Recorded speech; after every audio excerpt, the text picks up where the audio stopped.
بسم اللہ الرحمن الرحیم۔ اردو میں آج کا جو ہمارا ٹاپک ہے وہ کہانی ایمانداری ایک اچھی حکمت عملی ہے۔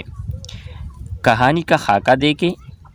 لکڑہارے کا درخت کاٹنا، کلہاڑے کا دریا میں گر جانا، اداس ہو جانا، ایک اجنبی کا نمودار ہونا، پانی میں غوطہ لگانا، سونے کا کلہاڑا دکھانا، میرا نہیں چاندی کا کلہاڑا دکھانا، میرا نہیں لوہے کا کلہاڑا دکھانا، لکڑہارے کا اس سے لے لینا، انعام ملنا، نتیجہ۔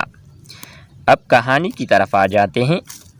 ایک دفعہ کا ذکر ہے کہ ایک لکڑہارا اور دریا کے کنارے لکڑیاں کاٹ رہا تھا۔ اچانک اس کا کلہاڑا دریا میں گر پڑا۔ لکڑہارا بے حد غمگین ہو گیا۔ وہ ٹوٹے ہوئی دل کے ساتھ دریا کے کنارے بیٹھ گیا۔ اسے غم میں مبتلا دیکھ کر ایک اجنبی اس کے سامنے نمودار ہو گیا۔ اجنبی نے اس سے اس کی پریشانی کی وجہ پوچھی۔ لکڑہارے نے تمام کہانی اسے سنا دی۔ اجنبی کو اس پر رحم آیا اور پانی میں غوطہ لگایا۔ وہ سونے کا ایک کلہاڑا باہر لے آیا۔ لکڑہارے نے اسے لینے سے انکار کر دیا۔ اجنبی نے دوبارہ غوطہ لگایا اور اس بار چاندی کا کلہاڑا باہر لے آیا۔ لکڑہارے نے اسے بھی قبول نہ کیا۔ اجنبی نے تیسری مرتبہ غوطہ لگایا اور لوہے کا ایک کلہاڑا باہر لے آیا۔